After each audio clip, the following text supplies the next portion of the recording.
landscape in Nigeria underwent significant shifts in 2024, with microfinance banks emerging as the dominant creditors. Now, according to the data from the Central Bank of Nigeria, 95.66% of all bank debtors in the country borrowed money from the microfinance banks. Now, despite their critical role in providing credit access, the number of borrowers declined due to rising interest rates, inflation, and increasing competition from the digital lending platforms. Now, these trends highlight the evolving challenges and opportunities within the microfinance sector. Joining us to discuss this important issue is the esteemed Dr. Adegoke Adegbami, a visionary leader and seasoned expert in the microfinance sector. He serves as both the MD CEO of Mainstream Microfinance Bank and the chairman of the National Association of Microfinance Banks Lagos chapter, where he has been instrumental in driving innovation, financial inclusion, and sustainable growth in the industry.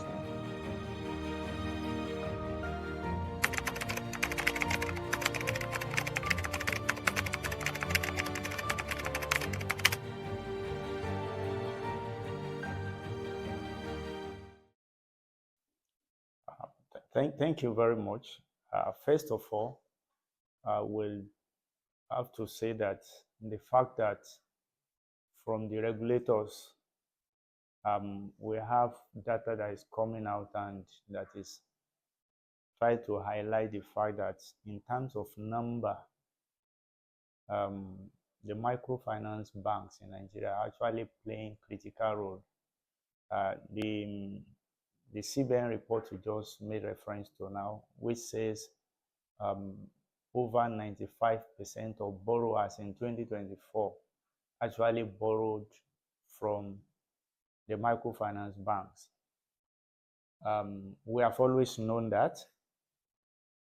However, I also need to state that it's talking about the number. That means if you have 100 people that have borrowed in the entire economy, 95 of them at least borrowed from microfinance bank. It doesn't really mean that the total aggregate of money borrowed from microfinance bank is 95% of the borrowing in the system. Now, but what that one actually points is the fact that we are the ones that are actually reaching the number, the critical number that needed to be reached, and that underscores the importance of the microfinance lending in Nigeria and in any economy for that matter. I also made reference to the fact that even this number that we have, there was still a decline in 2024 in terms of the absolute number, because we live in the same economy that every other people had lived, every other person has lived, because, I mean, when things are tough for people, the risk of default increases. Our own capacity to also raise money to lend people also reduces. So to that extent, it has been a challenging year. It has been a challenging year. And the response is that you have to tighten up your risk management mechanism. And when I tighten up my risk management mechanism, it means that my selection process is tighter. There are people that could have qualified in 2022 or 2023, but in 2024, with the tightening up of our risk management mechanism, they will not qualify. So that has been the way we have survived. You also mentioned the issue of the interest rate. It was a very, very big problem. First of all, when the interest rate went up, you now find yourself in a situation whereby, as practitioners, you are actually competing in the same market with the regulators.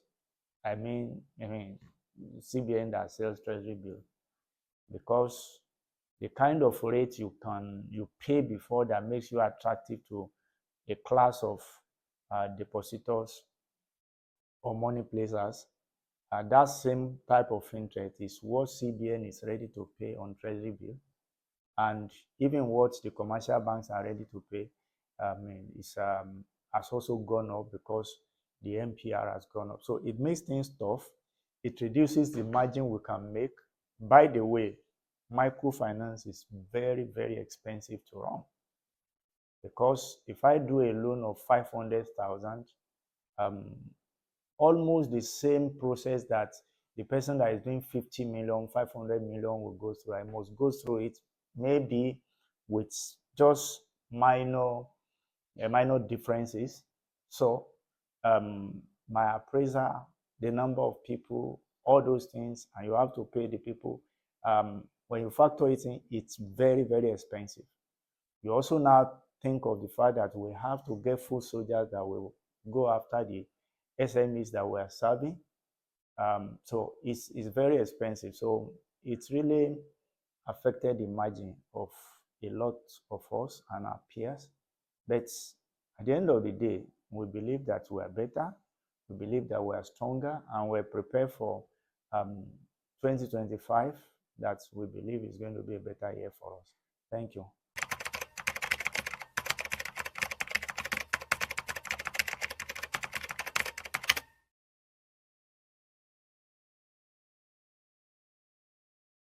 Okay, thank you. The factors are very glaring that makes us to reach the type of number that we are reaching. First, you know that the number of microfinance banks we have in Nigeria, and also our spread, um, even despite what has happened in 2023, today the number of microfinance banks that we have is still approaching 1,000. So, and this 1,000 were spread across the federation. We are in places that an average commercial bank believes it's not profitable for them to operate. So that enables us to reach the last mile compared to the commercial banks. Apart from that, it's a mass market approach, because we are the people that now deploy officers to the market, typically to get to address the needs, the funding needs of the, the poor and the middle class. Don't forget that, like in any economy, the poor and the middle class, they are actually in the majority, and that is actually, the class that we serve. You know that the commercial bank, they try to look at the poor and the middle class, but they only look at them to collect money from them, and then mobilize the money, pull it together, and give it to the rich. And the rich, they are in the minority, because the rich class in Nigeria, I'm not sure they're actually up to the 1% of the economy. So because of the class that we serve, because of our spread, and because of our approach, we're able to reach more people. And it's also a pointer that if government or anybody is trying to reach the critical mass, they should partner with us, they should work with us. Thank you.